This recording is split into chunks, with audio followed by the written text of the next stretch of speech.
동의가 있었었죠. 동의가 있었고요. 자, 판례 하나 볼까요? 판례 하나. 지금 이제, 650페이지입니다. 어느덧 타인의 사망을 보험을 하는 생명보험 계약의 효력 요건인 타인의 서명의 동의의 방식. 네.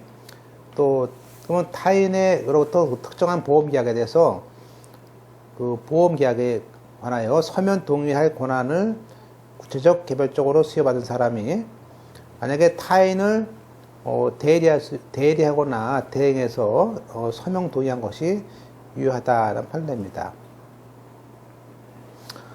우리가 그 타인의 사망에 대한 보험 계약은 타인의 동의는 그 각 개별적으로 서면으로 해야 되는데 포괄적 동의나 묵시적 동의나 추정적 동의는 안 됩니다. 또 피보험자가 타인의 서명 동의가 청약서에다가 자필 서명한 것만을 의미하지 않는다. 즉 보험계약 사인만 했다고 동의가 아니야. 사인만 해놓고 동의했다 그런 얘기죠. 그게 아니에요. 언더라인에 보험계약자나 보험모집인이 타인에게 보험계약의 내용을 설명하고 타인으로부터 명시적 권한을 수여받아서 서명 대행할 수도 있죠. 가능하죠. 그 사람이 다 써주고 내가 그거 가능합니다. 대리가 가능합니다. 그래서 거기에 그 자필로 써야 되는 건 아닙니다. 그 자필로 기출문제 반드시 자필 설명은 아닙니다. 대행할 수도 있죠. 그 다음에 마치 어음수표 대표이사 대신 대행하듯이 그죠? 대행과 대리. 단체보험의 경우 아까 봤었고요. 단체보험 때 특히 그 사망 주의였었죠. 예, 나머지는 따라서 우리가 단체보험의 경우는 동의가 필요 없지만 다음 페이지에 계약자에게 보증보험을 주는 것이니까 피보험자에게는 보증보험증권을 교부할 필요 없죠. 앞에서 넘어갔습니다. 피보험자 앞에 다 돌아가서 끝에 피보험자에게는 보증보험 주는 것이 아니고 계약자한테 주는 겁니다. 물론 그 단체보험의 경우에도 보험계약자가 그 피보험자 보험계약자는 그 단체 구성원인 피보험자를 보험 숫자로 해서 타인을 위한 그러니까 피보험자를 보험 숫자로 해. 그래서 타인을 위한 보험 계약도 할 수 있어요. 그건 그냥 피보험자면서 수익자야. 또 단체보험 경우에도 자 이제 이게 문제예요. 3번이 단체보험의 경우에 보험 계약자가 수익자로 하는 보험 계약을 체결할 수 있어요. 그런데 이제 이게 4번처럼 우리가 그 법에 들어왔듯이 단체 규약으로 하지 않는 한 서면 동의 받아야 됩니다.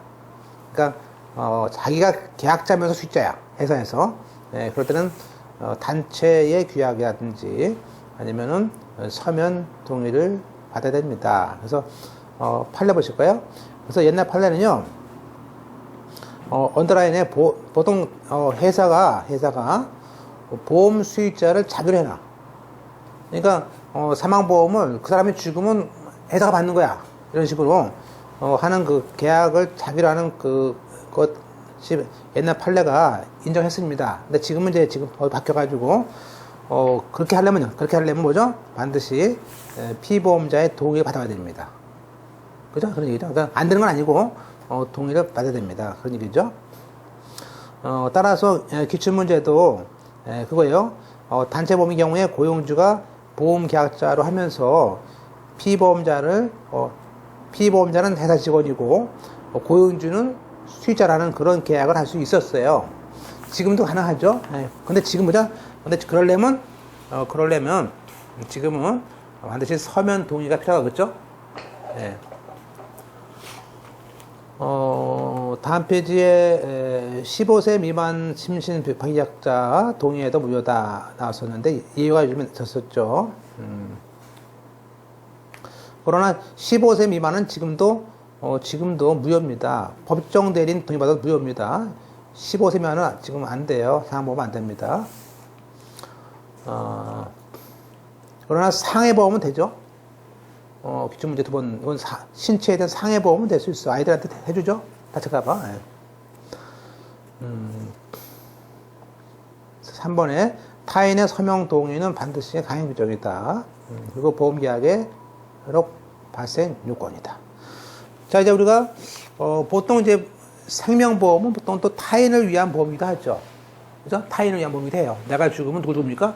내가 죽으면, 제 가족들이 받죠. 그래서, 타인을 위한 생명보험을 가지고.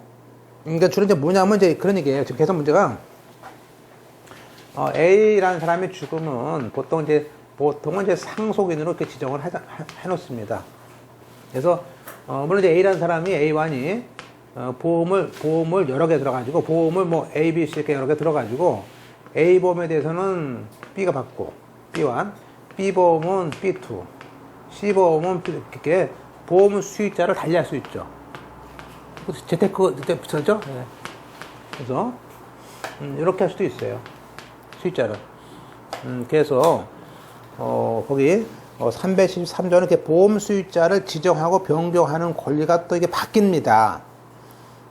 그래서, 왜냐면, 보험 계약자가 보험 수익자를 지정하는 거예요. 그래서, 보험료 내고, 내가 죽으니까, 그죠? 이렇게. 그래서, 따라서 지정권과 변경권이 있습니다. 통상은 이제 보통 실무상은 그냥 배우자나 상속인을 지정하죠. 그죠? 자, 그런데, 자, 2항에 보험계약자가 지정권을 행사하지 않고 죽었을 때가 문제죠. 그랬을 때는, 지정권이 없어요. 그러니까 수익자란이 없어. 그럼 뭐예요? 그럼 바로 피보험자가 수익자죠. 그 사람이 이제 보세요. 요즘에도 그런 사람 많죠. 결혼을 안 했어. 그럼 결혼 안 했는데 보통 이제 보험회사 직원이 보통 그죠? 신입사원 들어오면 수익자 누구를 할 거야? 그러면 부모를 원래 보통 할 수도 있지만 그냥 비워놓을 수도 있잖아요. 그냥 비워놔 수익자를. 그러면 A가 죽어요. 그럼 자기가 수익자지. 그죠? 그래서 그렇게 이항에 지정권을 행사 안 하면 누구라고요? 피보험자가 수익자를 하는데 보험자가 그 변경권을 행사하지 않고 해놨을 때는 수익자의 권리가 확정됩니다. 그러니까 앞에는 자 앞에 1항은요, 1항 전단은 수익자를 아예 정하지 않았을 때는 누구고요? A가 죽으면 A가 피보험자 아니에요? 그러면 A가 수익자예요. 그죠? 그냥 A가 죽으면 A가 수익자야. 근데 뒤에는 A가 B로 했어요. 근데 A가 죽었어. 그럼 B 거죠, 그냥. 바꾸지 않았으니까.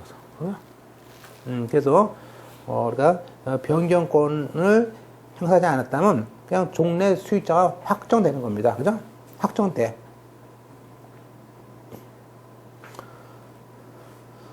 그 보험계약자가 사망 경우에 그 승계인이 그 변경권을 행사할 수 있다라는 약정을 줄 수도 있어요. 변경할 수 있다라고. 그죠? 약정할 수 있습니다. 그 다음에, 세 번째, 보험 수익, 자, 이번에는 아까는 이제 보험 계약자가 사망한 경우고요. 사망은, 수익자가 죽은 거예요. 내가 먼저 가야 되는데, 그죠? 다시 먼저 갔어. 그럴 수 있잖아요. 그러면 수익자가 사망을 했다 이거예요. 그러면 다시 보험 계약자는 다시 보험 수익자 바꿀 수 있잖아요. 아들에서 딸로, 그죠? 바꿀 수 있다. 그런데 만약에 이때 보험 계약자가 또 죽었어. 지정권을 행사자가 죽었어. 그러면 당연히 누구라고요? 보험 수익자의 상속인이 되는 거예요. 그러니까 이 B번은 A가 자기 아들이 있어요. 결혼을 했습니다. 그죠? 이게 이제 며느리겠죠, 처.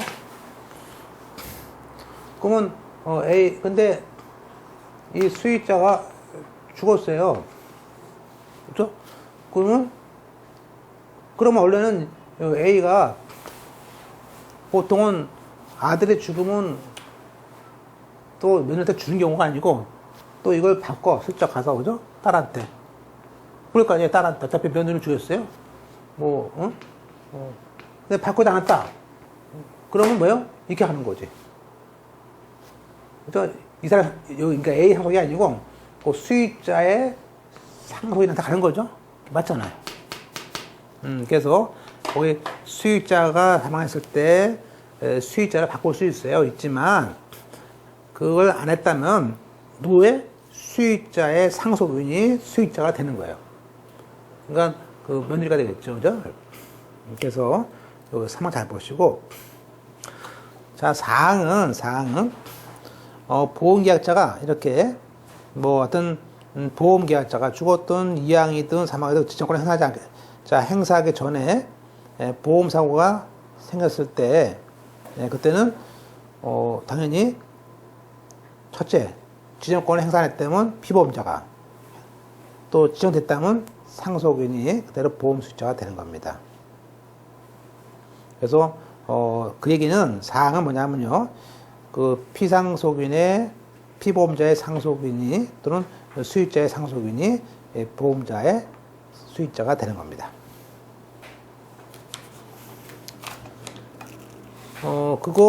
그래서 이제 우리가 이제 이거를 이제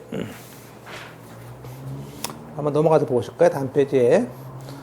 특히 타인을 위한 생명보험의 경우에는, 보험계약자가 이제 자기 외의 제함자를 수익자로 보통 많이 정합니다. 그죠? 그래서, 자기 외의 제함자를 보험 수익자로 하는 걸 우리는 타인을 위한 사망보험이에요.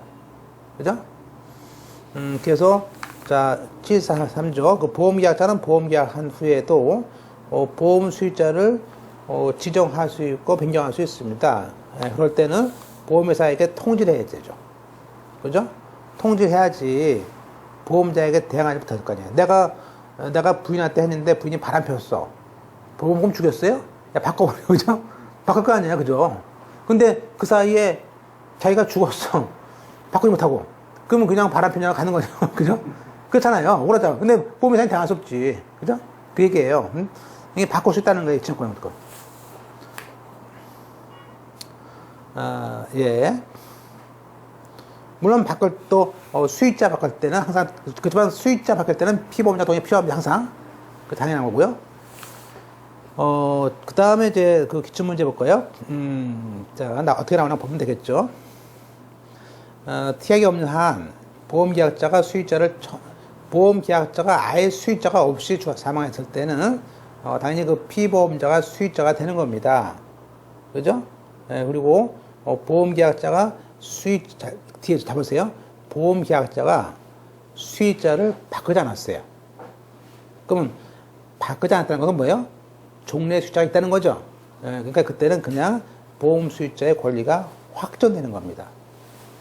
표현 아셨죠? 표현을. 따라서 자, 시험 문제에서 수익자가 언제 확정됩니까? 제일 잘 나와요. 펼쳐놓으시고. 지정 안 했으면요. 지정 안 했으면 그냥 자기가 타는 거지. 될 거지. 결혼 안 했어. 그럼 내가 결혼 안 했는데 누굴 지정해? 부모 돈도 많아.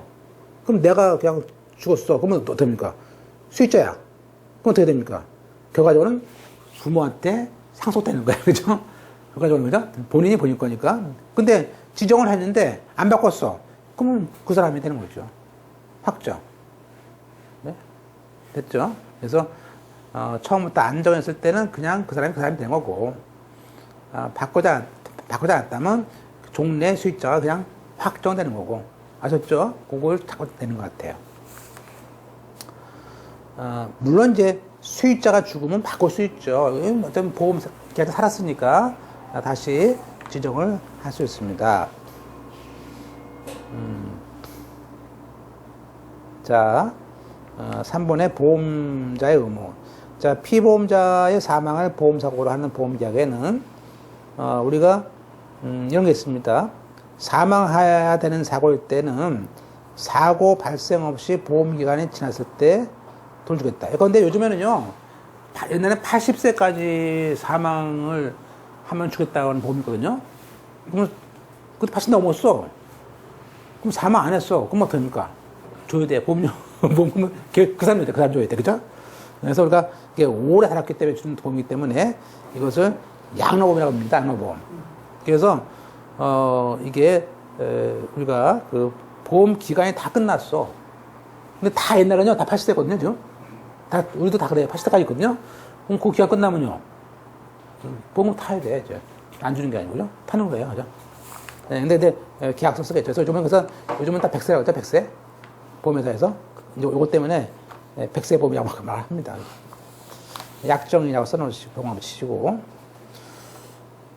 자, 넘어가겠습니다. 다음 페이지에 특히 이제 보험과 상속이 제일 중요하죠. 자, 수익자를 보통 뭡니까? 보통 수익자를 상속인으로 추정합니다. 그래서, 세면보험의 경우에는 수익자가 상속인이다. 그럴 때는, 상속인 중에 누구라고 지정된 것이 아니고 그냥 상속인이라고만 돼 있을 때는, 그때 보험 청구권은 상속 재산이 아닙니다. 상속인의 고유 재산입니다. 그러니까 우리가 A가 이 자녀가 이제 배우자가 있고요. 배우자가 있고 C1, C2 해가지고 자녀가 이렇게 있어요. 그런데 A가 보험을 들으면서 그죠? 이 K1 회사의 보험금에 대해서는 그냥 상속인이라고 썼다 이거예요. 그리고 사망했습니다. 그죠? 그러면요, 이 B, C1이 뭐죠? 이 보험금을, 그죠? 보험금을 상속받은 걸로 보느냐, 아니면 그냥 이 사람 거냐 이거예요. 근데 우리는 상속받은 걸로 보지 않습니다. 법률상. 세법은 달라요, 세법은. 그래서 우리가 만약에 A의 채권자 갑이 이것에 대해서 이렇게 압류가 들어올 수 있어 없어요? 못 들어와요. 이건 A 게 아니고, 그러니까 A였다가 받은 상속이 아니고 이 사람의 고유를 받은 거야. 그래서 압류가 안 돼.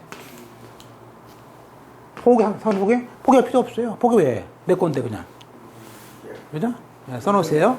그래서 이것은 상속 포기 압류가 안 되는 거예요. 그냥 그 사람 거야. 그러니까 어떤 분은요, 이것 때문에, 나 포기할 거야. 난 빚 많은데, 난 빚 많은데, 아버지가 빚은 많은데 그냥 보험금은 있어요. 이건 그냥 받은 거예요. 그죠? 그래서, 따라서 이렇게 상속인을 해놔야 돼요. 상속인으로. 됐죠? 잘 나오는 거죠?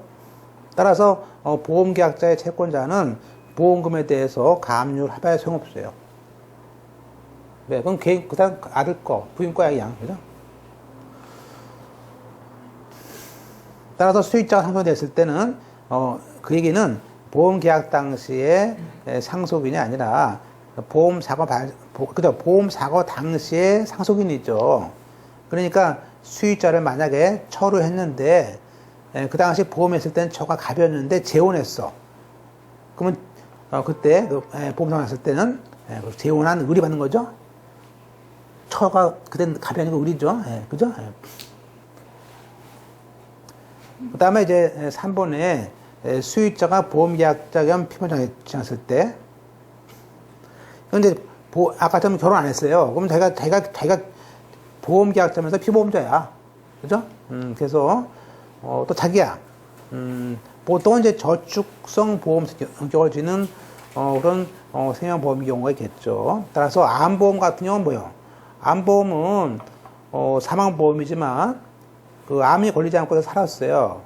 80세까지. 그럼 일정한 시간이 지나면 또 돈 준단 말이에요. 그러면 자기가 수익자야. 피보험자면서 수익자란 말이에요. 그죠? 그래서 이때는 피보험자가 수익자가 되기 때문에 이때 보험금 나오면요, 압류할 수 있어요.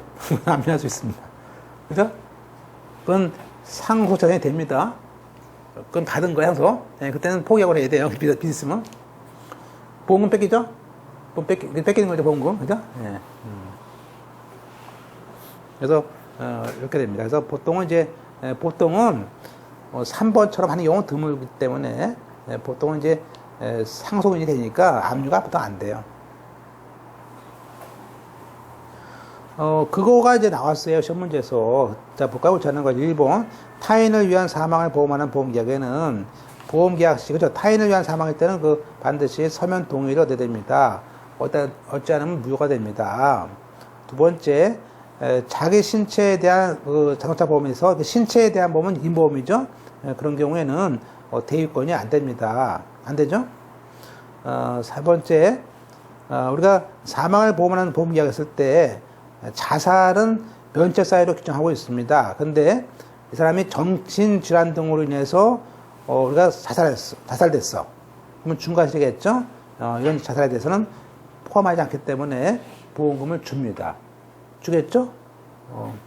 4번에 생명보험의 경우에 보험계약자 겸 보험 수익자를 지정하지 않고 사망했습니다. 그랬을 때 그럼 그 상속인들이 그냥 보험금을 찾게 되는데 이때 상속인이 갖고 있는 보험금 청구권은 상속인 고유재산이 아니다?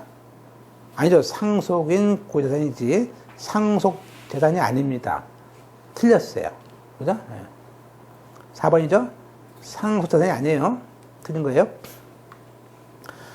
단체보험의 경우에는 보험계약자는 그 단체의 구성원이 피보험자를 수익자로 해서 타인을 위한 보험도 되고 자기를 수익자라는 그런 보험계약도 됩니다. 다만 최근에는 법이 바뀌어서 동의를 받도록 되어 있죠. 여기까지. 그래서 이제 우리가 지금 이제 2010년도 판례, 이게 판례가 이쪽에 많습니다. 그래서 보는 건데요. 몇 개 안 됩니다. 그러니까 민법 같은 거에 비하면 많지 않죠. 그래서 우리가 자 1번 제3자의 타인의 동의 없이 타인을 보험계약자 및 피보험자라는 계약을 했을 때는 그건 타인을 위한 생명보험계약이죠. 그러니까 당연히 동의가 필요하겠죠. 필요합니다. 따라서 2번 구분글씨로 2번에 피보험자가 자기의 동의 없이 그러니까 사망보험에서 자기의 서면 동의가 없으면 무효죠. 그럼 무효인 계약에 대해서 다시 추인을 했다고 보험이 유효가 됩니까? 왜냐하면 안 됩니다. 이거는요. 추인이 안 됩니다. 그래서 거기 731조 1항에 따른 그 타인을 위한 생명보험에서 피보험자가 서면으로 동의를 해야 된다는 시점은 언제요? 보험계약 체결 시에 동의를 해야 되는 거예요. 보험계약서 쓸 때 같이 모여서 동의를 해야 되는 거예요. 그죠? 따라서 이거는 강행규정입니다. 추인을 할 수가 없어요. 그죠? 그 다음에 밑에 판례 두 번째, 2008년도 판례입니다. 자기 신체 상해란 건 뭐예요? 상해보험이죠? 그죠? 그런 그 자동차 보험에서 보험 약관에 예정함이 없이 손해배상자 대위할 수 있다? 안 돼요. 내가 다쳤는데 보험금 주고 또 대위해. 그러면 보험회사는 손을 하나 모는 거지, 자기. 그죠? 네. 그 다음에, 2004년도에 나왔던 그 유명한 판례입니다. 7월달 판례인데요. 역시 자동차 보세요. 양가로 2번 보세요. 양가로 2번 판례. 중간에 거. 생명보험의 경우에 보험 소유자가, 보험계약자가 보험 수익자의 지정권을 행사하기 전에 보험 사고가 발생했습니다. 그래서, 상속인이 수익자가 됐습니다. 그럴 때 상속인이 가지는 보험 청구권이 상속재산은 아닙니다. 그죠? 이게 나왔죠? 시험에 나온 거죠? 예. 그래서 3번에 또 한 번 얘기했어요.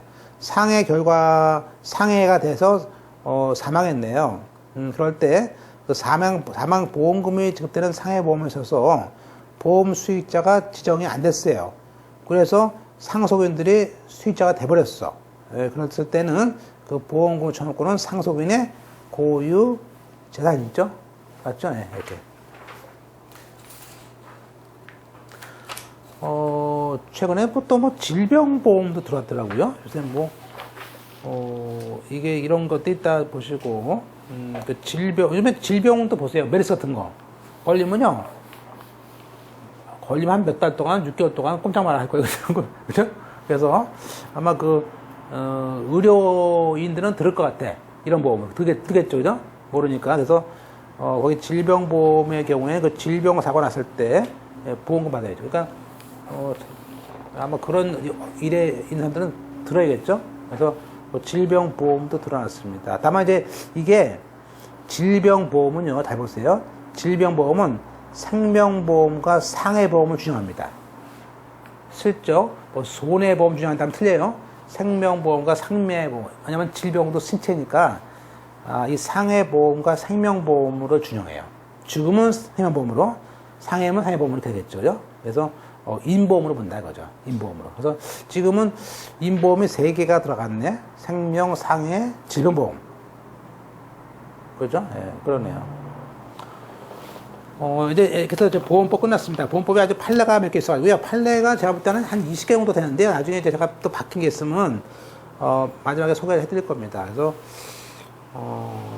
이제부터는 이제 마지막 한 2개 정도 나오는데, 시험 문제에서 이것도 다 틀리는데, 이것도 뭐 공부해 놓으셔야 됩니다. 자, 해상기업, 해상기업입니다. 몇 가지 보실까요? 이 표는 이제 우리가 그 단정, 주로 노로, 상하대, 그러니까 뭐 노로 적거나 그런 배는 여기서 우리가 해상기업이 아니죠. 자, 744조. 이건, 집행할 때 나왔던 것들이긴 한데, 우리가 선박 압류할 수 있지 않습니까? 보세요. 우리가 그 압류는 항해 준비를 완료한 선박과 속구는 압류나 가압류를 할 수 없습니다. 그러니까 원래 항해 준비가 다 끝나고 출발을 하려고 할 때는 그렇게 완성된 거에서는 압류, 가압류를 할 수 없다. 그 이유는 아마 운송도 해야 되고 그러니까 그 소요가 많을 거 아니에요. 그래서 그 준비가 완료된 출발했을 때는 나설 수 없다. 다만 이제 당연히 항해 준비를 위한 채무, 그건 내놔야죠. 그죠? 네. 우리가 배우는 선박은 총 톤수 몇 톤이죠? 20톤. 20톤이 넘어가는 경우만 되기 때문에 20톤이 안 되는 경우는 여기서 이런 선박이라 볼 수 없습니다. 상법이 아니죠. 그 다음에 개념. 자, 선박이라는 것은 상행이 그 밖에 영리를 목적으로 하는 항해하는 사용하는 선박을 말합니다. 물론 항해용 선박에서 상행이나 영리를 목적으로 하지 않더라도 일정 경우는 준용은 될 수 있어요. 준용은. 그죠?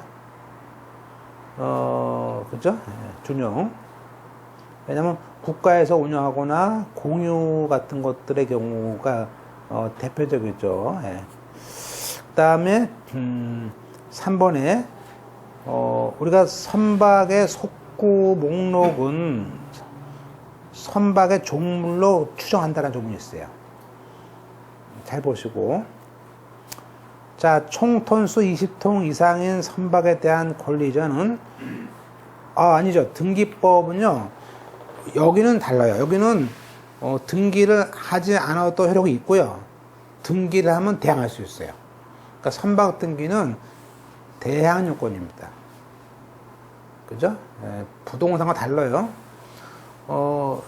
따라서 등기나 등록을 할 수 있는 선박.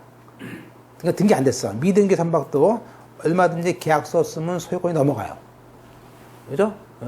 그래서 계약에 의해서 효력이 있습니다. 다만 등기를 안 하고 등기를 하고 또 선박 국적 증서에 쓰지 않았다면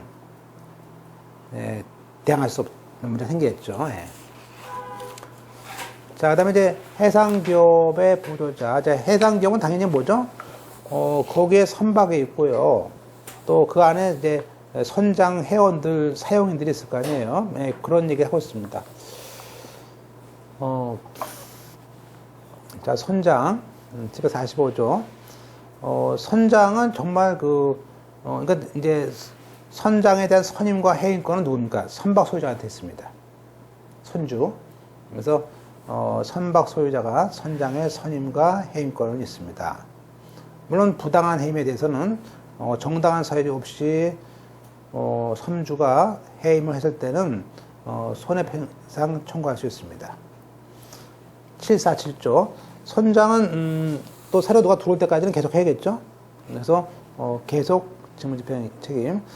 선장은 그 항해 중에 해임 또는 임기 완료된 경우에도 다른 선장이 그 업무를 처리할 때까지 선장이 또 선박이 선적항에 도착할 때까지 직무를 집행해야 되죠. 그렇죠?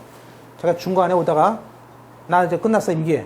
나 딴 배 타고 갈 거야. 그럼 어디 가? 선박 어디 갈 거야? 안 되는 거죠. 그런 조문이 있습니다. 그 다음에 선장의 대선장 선임과 권한. 이건 뭐 일종의 대리를 직무대행에 두는 거죠. 그래서 선장이 불가항력으로 직무를 집행하기에 불가능할 때 법령에 다른 규정이 없으면 자기의 책임으로 타인을 선장의 직무를 선정하게 해서 하는 대선장 제도가 있죠. 대리인데 책임을 자기가 지는 거예요. 그 다음에 이제 선박 소유자를 위한 대리권. 그러니까 이제 하여튼 이 선박에서는요, 누가 왕입니까? 선장이 왕이죠? 그죠? 소유자 빼고 선장이 왕입니다. 그래서 1항에 잘 나옵니다. 너무 잘 나오죠? 원래, 물론 이제 배가 선적항이 있는 경우고 선적항 외가 있죠? 그러니까 1항은 선적항 외입니다. 그러니까 이미 선적항 떠났어. 그럼 바다에서는요, 선적항 바깥에서는 선장은 항해에 필요한 재판상 재판의 모든 얘기를 다 해. 지배인처럼. 재판상 소장도 선장이 해야 됩니다. 재판상 재판에 다 할 수 있어요. 담보정은 필요 없습니다. 그러나 선적항에서는요. 선적항에서는 안 그래요. 배가 들어와 있어. 그러면 그때는 우리가 위임받은 경우를 제외하고는 못해요. 다시 말하면 선적항에서 할 수 있는 것은 뭐예요? 회원들을 고용하고 해고할 수 있어요. 그죠? 그래서 우리가 선적항에서만 할 수 있는 것은 뭐라고요? 회원의 고용과 수하들, 해고. 이걸 바꿔치기 잘 냅니다, 시험에서.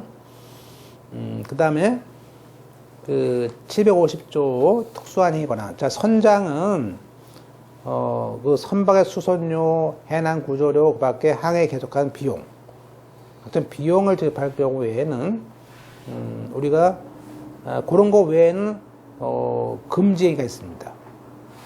왜 그럴까요? 그건 선박 소유권을 침해하면 안 돼요. 선박을 갖다 팔아먹어. 안 되겠죠, 그죠? 그래서 선박과 속구를 뭐 담보 잡고 술 먹어. 옛날에 도박하고, 그죠? 돼, 안 돼? 안 돼요. 얼마나 말씀해놨을까 좀 모르겠어요, 그죠? 그래서, 선박과 속구를 담보로 가지고, 그 대출 받았고, 그죠? 예, 그거 안 돼요. 담보 안 됩니다. 또 차재. 돈 빌린 거 안 됩니다. 돈 빌리는 거 안 돼. 돈 빌릴 수 없어요. 또 적하. 거기는 화물을 처분해. 마음대로. 그거 안 돼요. 왜? 그건 소유자 책임지니까, 소유자가. 다만, 그 적하물을 팔아먹어서 처분했을 때 문제인데, 그에 대한 손해배상이 있을 때는, 우리 법에서는 도달주의입니다. 도달할 때에, 그 물건 내리는 곳, 도달할 시에 양육항에 가격을 합니다. 뭐라고요? 처분 시에는 양육항. 예. 됐죠? 예. 물론 비용은 공제하고요. 물론 이제 선정의 그 대리권은 넓죠. 재판상 재판에 다 할 수 있지 않았습니까? 선적항 외에서는. 따라서 대리권 제한을 제함자가 모르기 때문에 대리권을 설사 제한했더라도 선의 제함자한테는 대항할 수 없어요. 그죠? 자, 기출문제. 선적항 외에서, 틀렸네. 선적항 외에서는 재판상 재판이 안 돼요. 틀렸습니다. 따라서 선장의 대리권의 범위는 선적항주의입니다. 그래서, 그것이 선박이 선적항이냐 아니냐 달라지는데, 따라서 일본의 선적항의 경우에는 해운의 고용과 해고가 됩니다. 기출문제 선적항에서 재판, 그건 재판에는 선적항이고 선적항 외예요. 똑같아요. 기출문제 몇 번 나왔어요. 네. 그래서 그 2번에 선적항 외에서만 재판에 할 수 있다. 그 얘기는요. 기출문제 선적항 외에서는요. 다 할 수 있어요. 뭐 개품 운송 계약, 물건을 운송할 수 있는 계약도 다 자기가 해요. 다 합니다. 다 계약권, 대리권 다 있어요. 다음 페이지에 자, 선적항 외에서는요. 선적항 외에서는요. 자기가 주의하는 선박의 항해, 재판상, 재판의 모든 게 가집니다. 이러한 대리권은 물론 이제 특정 항해에 제한이 되겠죠. 그건 이제 제한이 됩니다. 따라서 현장은 하여튼 선적항 외에는 대리권, 운송 계약권 다 하는 거고요. 그 다음에 이제 또 어떤 이해관계가 있을 수 있죠. 볼까요? 자, 이번에 이건 법정 대리권입니다. 자, 적하 이해관계 여기에 대한 대리권. 선장은 물론 이제 고용주가 누굽니까? 선주. 자기를 뽑아준 그 선박 소유자뿐만 아니라 그 적하 물건에 쌓아놓은 물건이죠. 그 적하의 그 소유자 등 이해관계인이나 또는 여객에 대해서 일정한 대리권이 아예 조문에 적혀져 있어요. 그래서 752조에 보면요. 이해관계인을 위한 적하의 처분이 있어요. 선장이 항해 중에 적하를 처분을 할 때는 물론 그 사람의 이익을 가능하면 이익 있는 쪽으로 그죠? 싼 거 버리고 좀 웬만하면 비싼 거 놔두고 그죠? 이렇게 적당한 방법으로 해야 되는 건 맞아요. 그런데 이때 이해관계인이 선장으로 처분으로 인한 생긴 그죠? 거에 대해서는 채권자에게 적당한 가액의 한도로 책임을 또 집니다. 그죠? 네. 그래서 선장은 비상시에는 적하의 처분권이 있습니다. 그럴 때 다른 사람한테 피해를 줄 수도 있겠죠. 그러면 이제 그 채권자가 또 달려들겠죠. 기출문제 선장은 그 적하의 이해관계인의 법정 대리인에 해당하므로 적하 처분권의 효과도 당연히 이해관계인이 처분한 것처럼 봐요. 그래서 그 다음에 구조력 좀 졌다가 붙였죠.